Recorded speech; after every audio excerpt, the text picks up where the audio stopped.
Ce soir dans Grand Central, on part dans le sud de la Libye où les affrontements entre Toubou et Touareg attisent les violences dans une région déjà instable.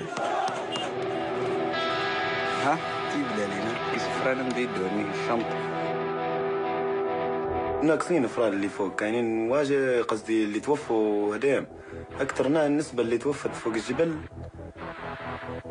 الشباب الصغار قول عرفت اقل من 15 سنه ديما 13 اللي توفوا فوق الجبل هم عرفت فهمها وما في حد يتكلم باسمهم ولا في حد يجيب لهم حقهم ولا يندري عليهم عرفت يعني قصدي يميدي وينك وتلت يعني كم عدد يميدي وانا وتلت يعني ويموتني 101 قصدي ورجة 101. Ensuite, on ira voir comment l'État du New Hampshire deal avec ces héroïnomanes dont le nombre atteint des records. The people who wind up in prison are those where all the institutions didn't work prior to prison. One of the things that's an unexpected positive consequence is that when you get into trouble and you get into treatment, that can give you opportunities you wouldn't have had before. You have the benefits of the treatment from helping you in recovery and helping you reduce your recidivism rates. But the key is that when you leave prison, that's important.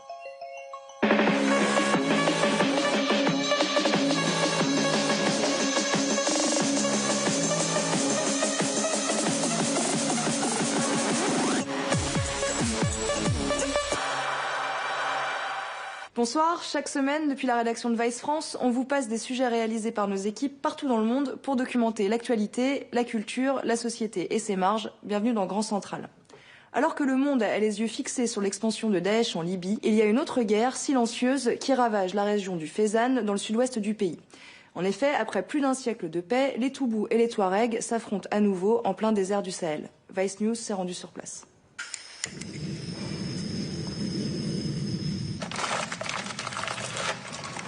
Ubari, you know, is the center of an oil field. Many companies come to Ubari for their daily needs.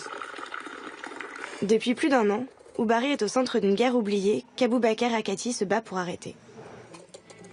Depuis qu'une révolution a éclaté en 2011, la Libye a sombré dans le chaos.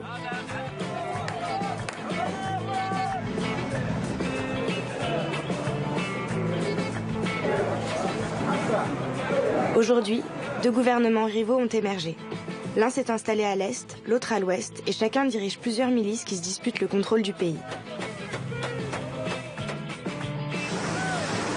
Au bout de 5 ans de guerre, la Libye est en ruine. La majorité des infrastructures ont été détruites et l'industrie pétrolière, qui était le cœur de l'économie libyenne, a été ravagée. En parallèle, les milices se multiplient, les trafics aux frontières explosent et l'État islamique gagne du terrain. Le centre du conflit se situe au nord du pays. C'est dans cette région que se trouvent les grosses villes où habite la majorité de la population. Et c'est vers là que l'attention du monde s'est tournée. Mais une autre guerre a été oubliée. Dans un coin perdu du Sahara, au sud-ouest du pays, deux tribus se disputent le contrôle d'une oasis qui s'appelle Ubari. Cette ville se trouve à côté d'un des plus grands champs pétroliers et d'une des routes principales de contrebande du pays. Pour la première fois depuis plus d'un siècle, les Touaregs et les Toubous s'entretuent ici. Alors qu'ils font face au déclin de leur culture traditionnelle, ils s'affrontent dans une sorte de guerre par procuration. Les deux gouvernements libyens et leur soutien à l'étranger alimentent le conflit à Ubari en espérant diviser les tribus pour mieux régner sur les richesses du Sahara. Cette histoire est celle des Touaregs. Pour eux, il s'agit avant tout de rester sur leur terre, protéger leur culture ancestrale et obtenir les droits que Kadhafi leur a promis mais jamais accordés. Tuareg travels by camels and they are containing all the trade, trans-Sahara trade. We feel that we are one family, one nation. We have very close ties between us. We share one culture, one language. Avant d'avoir des pick-up, les Touaregs ont mené des caravanes de chameaux librement à travers le Sahara pendant des centaines d'années. Mais aujourd'hui, la région qu'ils considèrent leur patrie est divisée par les frontières de plusieurs pays africains. Dans les années 70 et 80, Kadhafi a accueilli des milliers de Touaregs qui fuyaient les discriminations et la sécheresse dans les pays voisins. Arrivés en Libye, ils ont été enrôlés dans l'armée et déployés dans le cadre de plusieurs guerres dans la région. Pourtant, les Touaregs comme les Toubous étaient considérés comme des citoyens de seconde zone sous le régime de Kadhafi. Il ne leur a jamais accordé les mêmes droits qu'à la population arabe. Pendant des décennies, Tripoli a utilisé cette politique de discrimination pour essayer de saper leur capacité à contrôler le Sahara libyen, une région riche en pétrole et en minéraux. Mais quand la révolution a éclaté en 2011, Kadhafi a eu besoin d'alliés et il s'est tourné vers les Touaregs. Pour les rallier à sa cause, il leur a promis la citoyenneté libyenne, une meilleure situation et même du cash. La plupart des Touaregs ont accepté l'offre de Kadhafi et ils ont repris les armes pour le défendre. Mais certains d'entre eux ont préféré rejoindre les rangs de la révolution.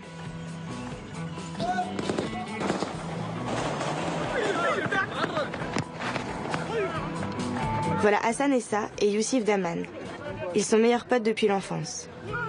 Ils font partie des Touaregs qui ont choisi de rejoindre la révolution et de se battre contre Kadhafi. After revolution, I have many guns, but not have any idea what you work, not have money, not have anything. Everybody for Tuareg working in army, I have guns, but not have college, not have a good job. This is big problem for Tuareg. Kadhafi a passé des décennies à soutenir des dissidents, des mouvements rebelles et des organisations terroristes du monde entier. Cette politique a fini par isoler la Libye d'une bonne partie du monde. Ce n'est qu'au début des années 2000, quand Kadhafi a restauré les liens diplomatiques avec l'Occident, que le pays a commencé à s'ouvrir. Une petite industrie du tourisme est même apparue. Pour la première fois depuis des dizaines d'années, des dollars arrivaient en Libye. Mais avec la révolution de 2011, les investisseurs étrangers ont fui le pays encore une fois. Situation for my family, like situation for all families in Gat or in Obari. Not have anything in Gat, not have good job, is road is cut, not have food, is suffering. La ville de Gat se trouve à quelques kilomètres de l'Algérie, mais aujourd'hui la frontière est fermée. À cause de la guerre civile, des milliers de Touaregs ont perdu leur travail dans l'armée ou dans l'industrie du tourisme. Alors, les jeunes essayent de survivre en conduisant des taxis, en trafiquant du pétrole et des drogues, ou en cherchant de l'or dans le désert.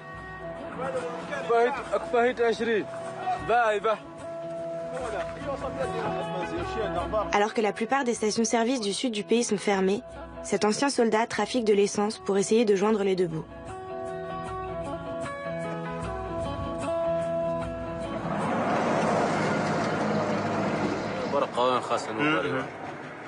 توا الحمد لله توا براوار تغلينا انت استجن شوي سورة السجل انت ايش انكرت مشاكل دغ الوالي سياهي بنزين دغ سياره غرد انت كدغو بارين النيقص رغم ان تلانت الشرايك ديالتين البترول اللي انت غرد ديال الى هي نقصنا نهار تمانات. Sous Kadhafi, la sécurité à la frontière était stricte et seulement une poignée de contrebandiers réussissait à profiter des trafics. Mais aujourd'hui, plus personne ne contrôle les immenses frontières libyennes. Des groupes armés issus du nord du pays, mais aussi des tribus Touareg et Toubou, se disputent les routes de contrebande qui sillonnent le désert. Leur but, c'est de mettre la main sur les trafics d'armes, d'essence, de drogue et de personnes, tous plus lucratifs les uns que les autres. Depuis la révolution de 2011, la sécurité aux frontières n'est plus financée et les prisons locales ont été fermées. On a rencontré une unité de garde frontière qui n'a que quelques vieux pick-up pour surveiller des centaines de kilomètres, le tout sans essence pour remplir les réservoirs. They protect the border from the the people who's working in smuggling, but they can't do anything with the people because there's no food. If you catch anyone and you don't have the food, to give him water. You need medicine, blankets, and mattresses. This is big cost. If the government give you anything, you can't let them in a jail. So we let them go. Alors que leurs efforts sont certainement inutiles, les gardes de ce poste frontière isolé continuent de patrouiller dans le Sahara du mieux qu'ils peuvent. نمل دي دور حرس الحدود أرض أمن العدو شو اسمه ما بخلي حد يخش لا ناقصنا دعم سيارات ناقصنا.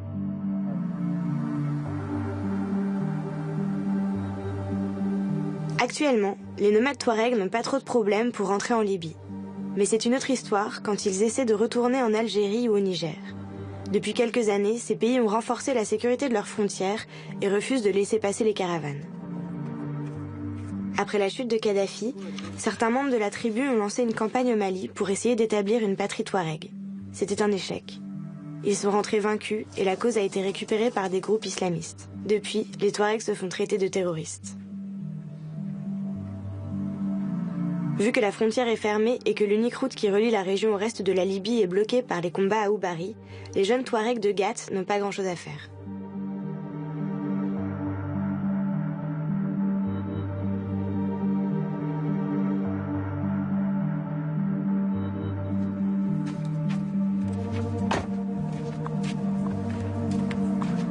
السلام عليكم. اهلا مرحبا لاباس نشوف.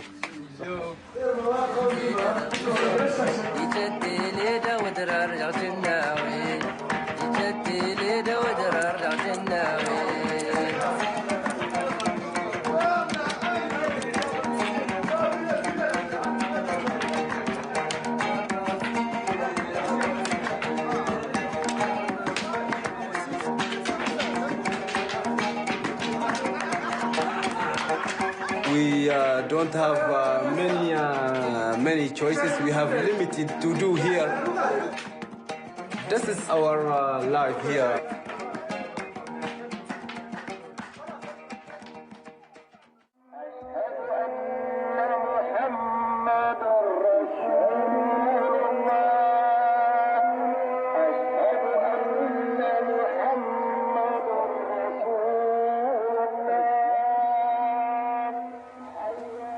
Ce matin, Hassan et Youssif partent à Oubari pour aller rendre visite à de la famille et à des amis près de la ligne de front.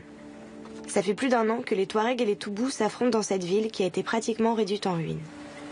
Oubari est perdue dans le Sahara, mais elle est ultra importante d'un point de vue stratégique. La ville est située à côté d'un des plus grands champs pétroliers et d'une des routes principales de contrebande du pays.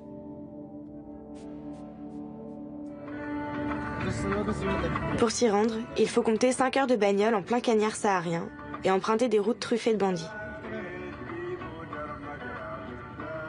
This mountain protect our city from the smuggling. You have to go around where is there's checkpoint.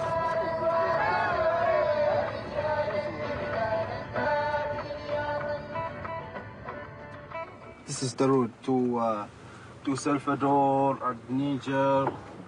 This is the road of smuggling. Everyone want to go to Niger or Algeria. This is the road.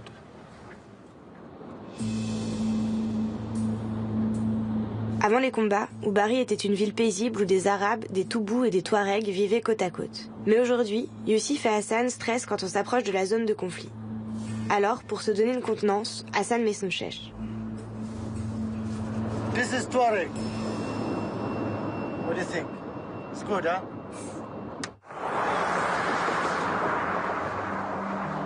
La bataille d'Oubari commence en septembre 2014, quand une dispute éclate entre les Touaregs locaux et les contrebandiers Toubous. En cause, le contrôle des routes transfrontalières. Le deuxième plus grand champ pétrolier de Libye devient ensuite l'objet de toutes les convoitises. Pour l'instant, il est aux mains des forces Touaregs. Dommage pour eux, les pipelines sont fermés à cause des combats. C'est encore un coup pour l'économie du pays, qui ne s'est toujours pas remise des ravages de la révolution qui a éclaté en 2011. Malgré les efforts des anciens des deux tribus pour essayer de rétablir la paix, Oubari est en passe de devenir une ville fantôme. Il y a déjà des centaines de morts et de blessés, et la plupart des civils ont fui. Arrivés sur place, Hassan et Youssif nous ont présenté Ali Issa, un combattant touareg qui est dans la ville depuis le début du conflit. ناقصين افراد اللي فوق كاينين واجد قصدي اللي توفوا هدايا اكثر النسبه اللي توفت فوق الجبل الشباب الصغار قول عرفت اقل من 15 سنه ديما 13 اللي توفوا فوق الجبل هما عرفت فهمها وما في حد يتكلم باسمهم ولا في حد يجيب لهم حقهم ولا يندري عليهم عرفت قصدي لغاتات والاسماء شنو يقولوا لهم الجمعيات الحقوقيه اللي يدوروا في مكانات الحروب ويتقصوا في الحقائق ما جانا حد ما في حد فمات والحالة ازدادت قصدي سوءا. يعني قصدي يميدي ونك ويتلد السنة يعني كم عدد يميدي وانا ويتلد يعني ويموتني يتوفوا عندي 101 يعني أصحاب الرفقاء يميدي ونك إيه الرفقاء 101 قصدك كده يميدي ونك نفس السن يعني عرفها ايه فاهمها 101 قصدي ورجة جدا 101. أيوة الله أكبر الله أكبر يا 30. Il y a plus d'un siècle, les Touaregs et les Toubous ont signé un traité de paix appelé le Midi-Midi. Pendant 120 ans, les deux tribus ont honoré cet accord.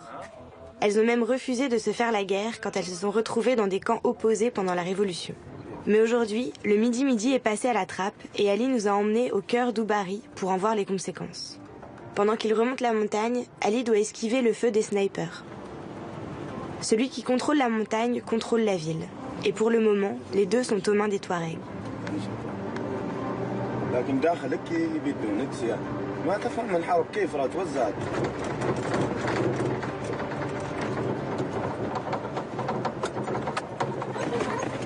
كنت ولد المرحوم حسين دفناك هذاك نتاع اللحيه. عرفته توفى بعدك طول. عليك يسود بالك. دام اليوم تكتب. والله اهلا وسهلا. فرد. الاخبار اجا سوا يا رجل. الله اكبر الله اكبر. ثلاثة انا كرهت توك الدمرة. يا مريض ثلاثة يا حاج ثلاثة مش زوج ثلاثة.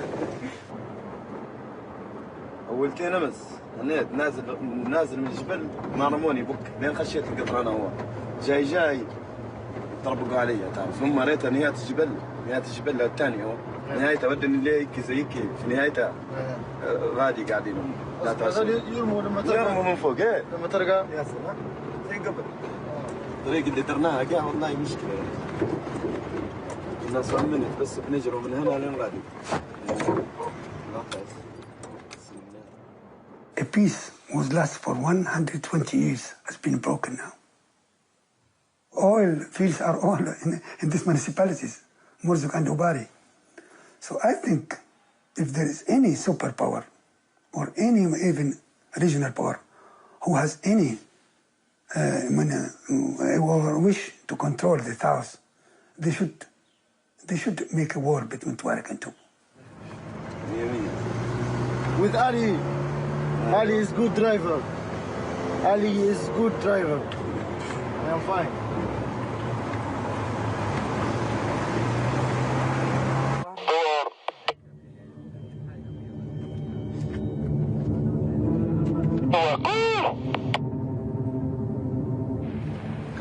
The Tuareg and Tubu, they never fight during the Gaddafi time. Never. Tubu and Tuareg, we make alignment. We have one cause, we have one problem. We were discriminated during Gaddafi time, and we are minorities, and we want to fight for our rights. And we were grouped after the revolution. So there is no any fight between Tuareg and Tubu during the revolution. No. الناس هوا نقاتلوا في التبو ريتها هذا طول دز تبو بام يس فهمت صباح الخير type of fun in Tende Mountain. الكرة في النص هي دمس نغرم لا خلاص تواريك تم النصر تم خلاص. Après plus d'un an de conflit, les combattants ont du mal à garder le moral sur la montagne Tandi. Quant aux locaux, ils s'inquiètent pour les jeunes du coin qui n'ont pas d'autre choix que celui de prendre les armes.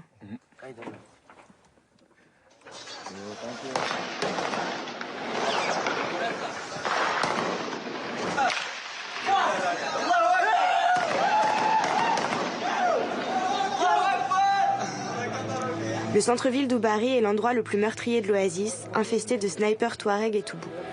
Ici, une balle peut partir à tout moment. Now going inside the downtown. Now this area for Tuareg, now going to behind the Tabu area.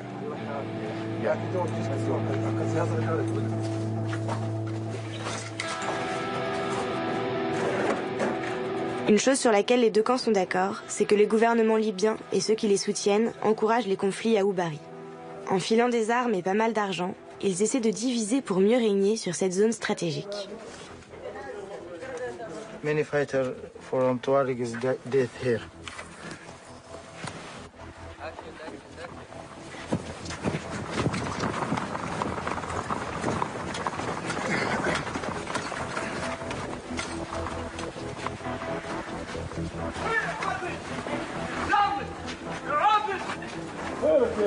الله اكبر هذا صح عافن يا زلمه الله اكبر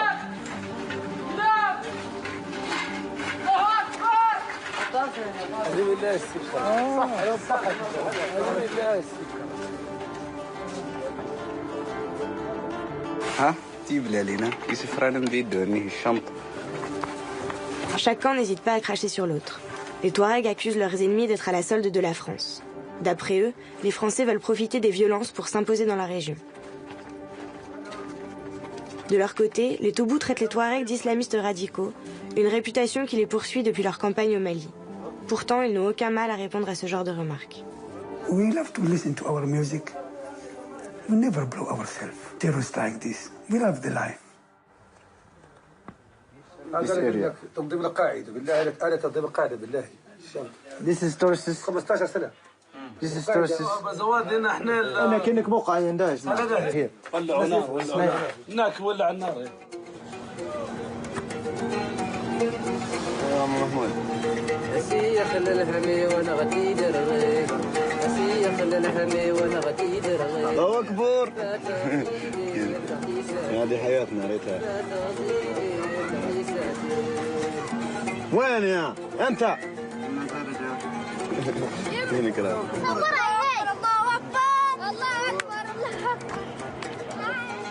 Aujourd'hui, Oubari est pratiquement déserte. Dans les secteurs contrôlés par les Touaregs, il ne reste que les plus vieux et les plus pauvres qui ont été incapables de fuir les combats.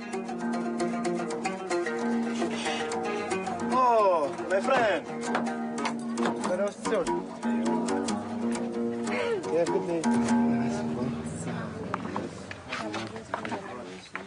أنا زين الحرب من ناحية هي ترى ناس أطفالنا الصغار مفروض يكونوا في المدارس يعني سن 15 سنة و16 سنة مفروض يكونوا في المدارس أقل المواقع ليبيا جرمانيا ياكلوا في بعضهم لو إن توحدوا وشدوا ليبيا كان أحسن من قبل لأن ليبيا توا very good. Comme beaucoup de Touaregs en Libye, Somaya combattait dans l'armée de Kadhafi. Mais elle a décidé de soutenir la révolution dans l'espoir d'avoir une vie meilleure. Aujourd'hui, elle est volontaire à l'hôpital de la région, où beaucoup de combattants et de civils sont morts.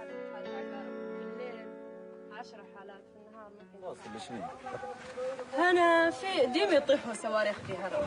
هذا نهاية المدى صار. هذا نهاية المدى. هذا نهاية المدى. دوير غصب. قصدك هذه تو سكنة بنادمية هذه؟ هذه سكنة بنادمية. تو في القرن ال21 نكتي في ناس زي توا. تجي شرشاف سمك وهي تجي الكوزينة سيهاني هذا الصالة. بايكي زي تو الزرايب قريبات من الحياش وكده هذا يسبب في التجرن وما فيش حاجة تسبب. والله إلا حرام والله.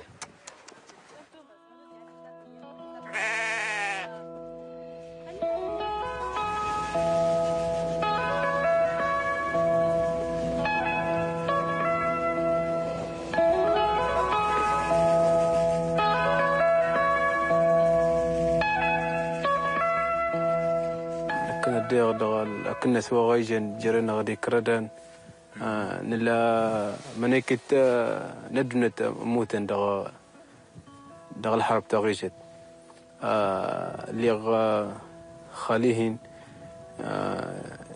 إدال أبو بكر عيسى خاليهن يموت داغ واللي غيميدي ونجوتني نموتن داغ خلاص يقدها نغ تمتنت يقدها نغ تشرد وغاجن يموها دغليب يد. En décembre, Ali a reçu une rafale de balles dans le dos sur la ligne de front à Oubari. Alité dans un hôpital de la ville de Misrata, il attend son opération pour pouvoir remarcher à nouveau.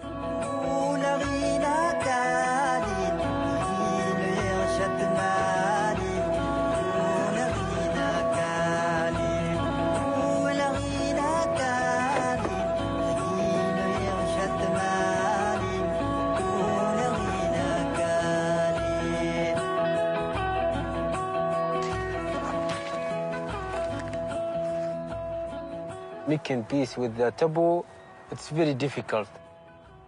But it's possible if we have one government, one army, no militias. But now, it's very, very difficult to make peace. After revolution, you have fighting, you have war. This is resort, any revolution. After 40 years of regime of Gaddafi, this is a normal result. But future is good, I think, very happy for Libyan people. 5 ans après le début de la guerre civile, la violence s'éternise, les groupes islamistes gagnent du terrain et 2 gouvernements se disputent le pays. La bataille d'Oubari est le résultat de ce chaos. Depuis la chute de Kadhafi, les richesses du Sahara étaient à prendre. Face à une telle opportunité, certains Touaregs et Toubous ont décidé de passer à l'acte, possiblement avec le soutien d'autres groupes en Libye ou à l'étranger. Mais il y a plus que du pétrole et de la contrebande en jeu. Avec la rupture du Midi-Midi, plus d'1 siècle de paix a pris fin.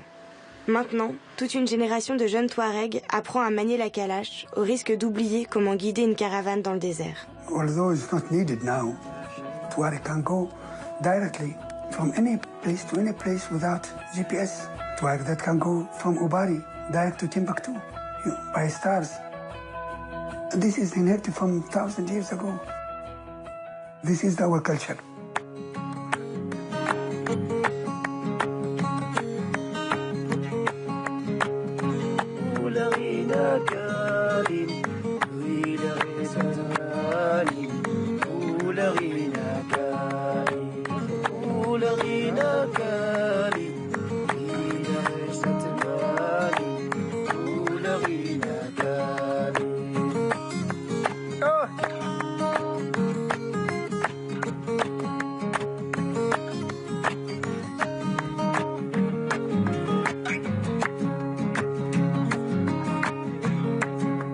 Début février, la tribu neutre des Hassaouna est entrée dans Oubari avec l'accord des Toubous et des Touaregs. Leur but, jouer le rôle de médiateur et tenter de rétablir la paix. Mais aujourd'hui, la situation est toujours au point mort. Maintenant, on quitte la Libye pour les États-Unis. En 10 ans, le pays a vu son nombre de jeunes héroïnomanes exploser, et particulièrement dans le New Hampshire. Là-bas, il n'y a pas assez de moyens publics, ni assez de place en centre de désintox. Du coup, un des seuls espoirs pour les junkies, c'est d'aller se faire soigner en prison. Henry Langston est allé derrière les barreaux.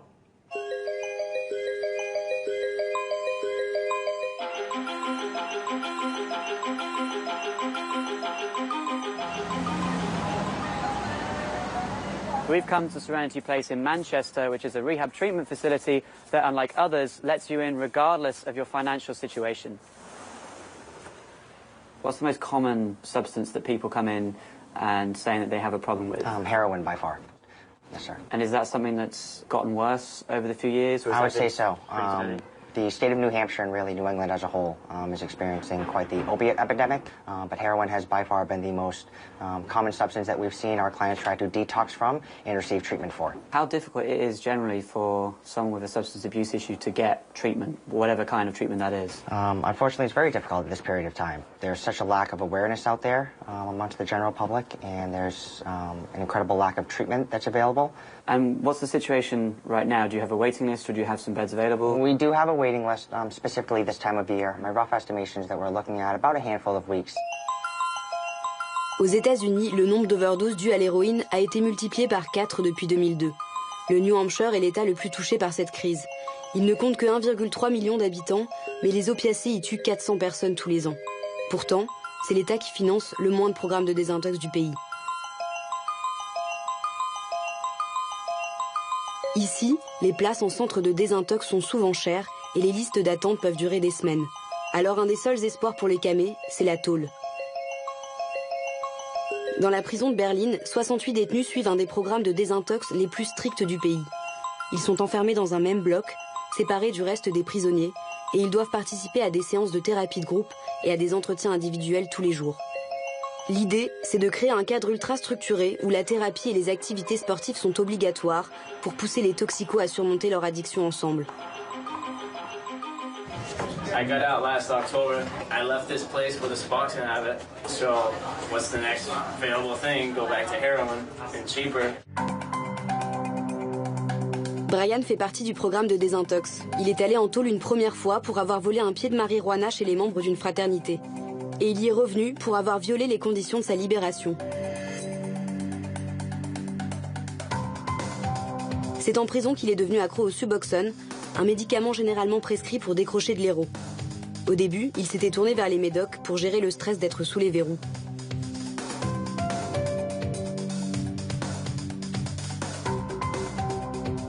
I'll never forget, I left Concord State Prison somewhat detoxing because I hadn't done Suboxone in a little while. And I'm supposed to enjoy this day. I just got done doing 4 years, finally with my wife, and I was kind of sick, and it sucked. And I remember my wife dropped me off at parole, and I was like, hon, I'm going to walk home because our house was only like a few blocks away. I walked home, I stopped at the store, and I see an old friend. He had Suboxone, and so I took the Suboxone instead of the heroin. And that was it. Like, I had that connect. And I went straight right back to heroin, and I had syringes, and I took off running right then and there, and it was hard to come off. I was doing 2 to 3 grams of dope a day, plus a gram of coke. And not only do I think it's hard to just get help, but on the streets, there's a wait, you know, especially in New Hampshire. I tried to stop twice and go to detox or get help, and everybody said 3 months. Now, somebody trying to quit heroin, and somebody says, come back in a month or 3 months. I'm like, okay, I'm going to keep using until then, you know what I mean? And I had to go to the hospital and tell them I was going to kill myself just to get admitted into the hospital. Because when I detox, I'm a diabetic. My sugar goes sky high. Like, as soon as the doctor came back in, and she's like, I'm sorry, I have to release you. As much as I don't want to, I have to let you go. And I looked at her, and I was like, I'm going to kill myself. And she's like, what do you mean? And I told her, I was like, if you let me go, I'm going to go find something to shoot. I don't care what it is. I'm going to shoot it up. I'm going to kill myself. And she looked at me, she goes, thank you for saying that. That's what I needed you to say. She couldn't tell me to say it, but she's like, I'm glad you said it. Changes everything. We'll get you admitted. It's a pretty damning indictment of the availability of the programs out there. If you're basically going to have to go to a doctor to say you'll kill yourself to get treatment. Yep. Gentlemen, you're all set for the inspection. We're going to have a group meeting. Anybody that would like to participate in the group, come on downstairs, please. So this is the Drug Abuse Treatment Center inside the Berlin State Prison. And every day these guys go through some group therapy sessions. There's one about to take place now where they can talk about how the treatment's going and, you know, what they're looking forward to and how they're working on helping themselves get themselves clean. Just touch base on what is a high-risk situation for you as far as relapse. I would say my biggest relapse triggers would be big emotional changes or big things happening that I have no control of over in the streets, you know, family. For me, it would be like too much free time or extra money or like not having a schedule, things to stick to. My biggest triggers is being around negative people, always wanting to complain about what's going on, and like also said, boredom. I can't always sit there and occupy my time, so sometimes it's like, oh, well, I'm going to do this, escape, and feel good today. It's hard to stop by yourself, especially on the street or even in here when you're using every day and say you need to wait 4 months to get into somewhere. You can say, I want to go to the drug program. They'll put you in a couple weeks. It's a lot easier to get in here. Half the people in prison don't really belong there. They're primarily nonviolent and mostly substance abusers. Le docteur Wexler a été l'un des premiers à étudier les résultats de la désintox en prison. Il a découvert que ces programmes réduisent considérablement le taux de récidive des toxicomanes. The people who wind up in prison are those where all the institutions didn't work prior to prison. Education didn't work, social services didn't work, nothing worked outside. Then there's this path into prison. One of the things that's an unexpected positive consequence is that when you get into trouble and you get into treatment, that can give you opportunities you wouldn't have had before. You have the benefits of the treatment from helping you in recovery and helping you reduce your recidivism rates. But the key is then when you leave prison, that's important. For some of you guys that might be getting out soon or on this program, are you worried about what might happen once you get out there? And there is certainly no support for your treatment and your process of getting off whatever you were using. But now I'm reaching to the end of my bid, and I'm like, all right, well, I need to take the initiative, and I need to learn coping skills. I need to learn what are my triggers. I need to learn all this stuff so when I go out there, I'm not out there, so to speak, naked with nothing. I like to see addiction as not a good or a bad thing, but as like a healthy or sick thing. This isn't my first time with treatment, but it is the first time I've seen inside of an institution that make an effort to help us get better instead of punishing us for something we were doing wrong. I mean, as a treatment provider, what I ask you all to do, I ask you all to feel the pain, to be sad, to feel other emotions, instead of just taking your drug and get high. And I'm like, yeah, sign me up, right, guys? You know, I mean, getting sober is painful. It hurts. It's challenging. It's physically sick. It's emotionally sick. Every day is a challenge, every hour. Some of you guys, it's 1 minute at a time. It's not 1 day at a time. Is that fair to say? I get through that next minute. You guys talked about structure and boredom. Boredom is the #1 risk reason for relapse, fair to say? So that's why here we try to push, you know, schedule yourself. You know, the mandatory chow. At first you guys were like, ugh. But there's a reason for our madness. Well, the mandatory thing has helped because it forces you to go, and once you're there, you feel better about yourself. You know, and I do want to add on that I am concerned about when we leave here because I have multiple injuries back. I need both shoulders replaced, and usually opiates kick me back into relapse, and I just need something more intense because in the past I've always relapsed back to opiates since I was put back in prison. So this program here has huge potential. I'm hoping that they get some more money in the budget because we can use a few more counselors, a lot more things, because there's guys here that really want it. I want it. How do you feel when now you're clean? I hate it sometimes, to be honest with you, but I love it.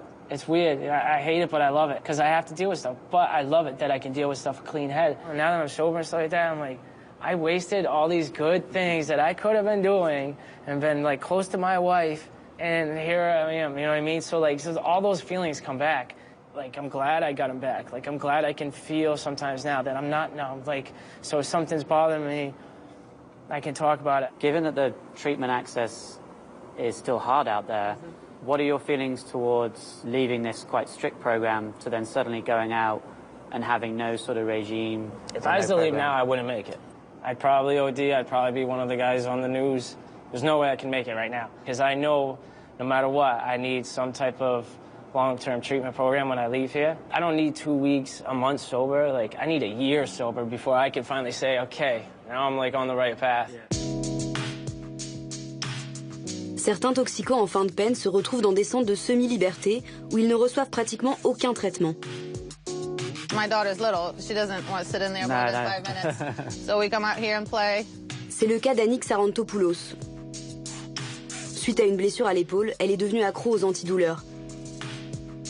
Son médecin lui avait prescrit du Percocet, un analgésique à base d'opiacés. Après la fin de son traitement, elle s'est tournée vers l'héro et à terme, elle s'est retrouvée à dealer pour pouvoir payer ses doses. C'est comme ça qu'elle s'est retrouvée condamnée à 4 ans de prison ferme.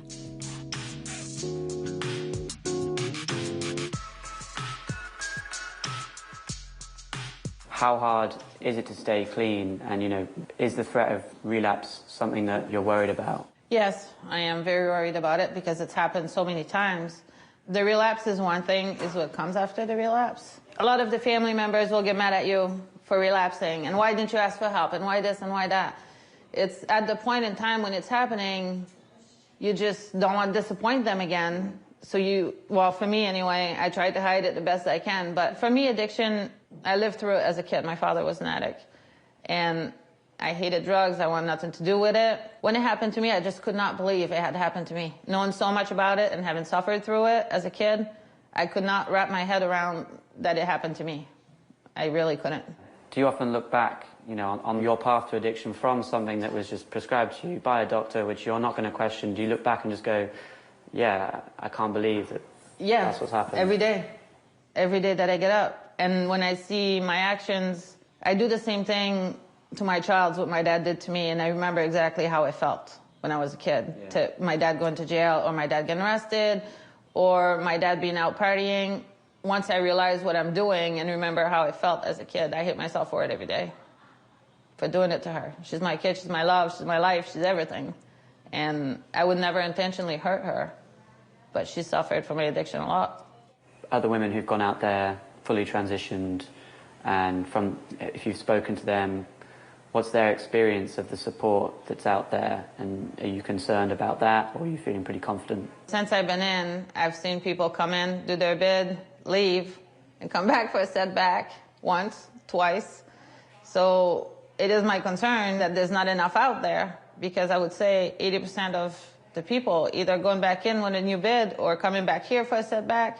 I feel like it's rough, and I don't believe the support is there. Les junkies du New Hampshire n'ont pratiquement aucun espoir d'être aidés. Aujourd'hui, moins de 6% d'entre eux se font soigner. Ce petit État n'a tout simplement pas les moyens pour faire face à une telle crise de santé publique. Le cas du New Hampshire est emblématique, mais le problème touche tout le pays. Aux États-Unis, seulement un toxicomane sur 10 réussit à obtenir une place en centre de traitement.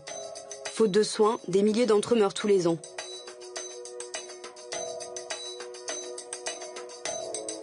Ce record historique est devenu un enjeu majeur de l'élection présidentielle américaine.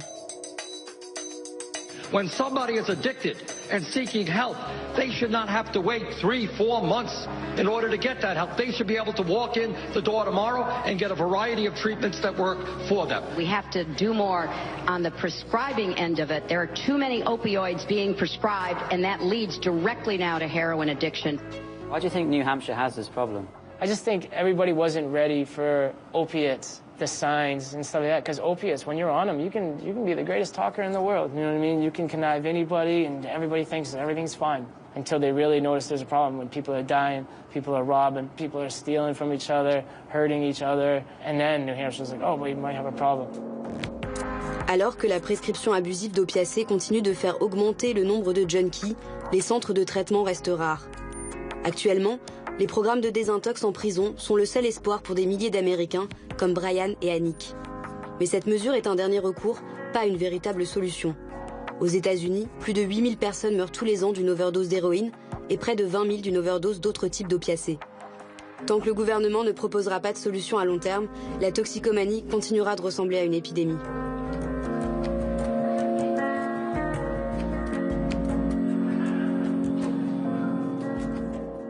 Il n'y a pas que dans le New Hampshire qu'on galère à soigner les toxicos. En France, selon l'Académie de médecine, le Subutex, qui est le médicament le plus utilisé pour les sevrages, est au centre d'un immense trafic organisé par les patients eux-mêmes qui revendent leurs ordonnances aux petits dealers des quartiers. Voilà, c'est terminé pour ce soir. Si vous avez des questions à nous poser, des commentaires à nous faire, c'est sur les réseaux sociaux @GrandCentral. Je vous souhaite une excellente fin de soirée.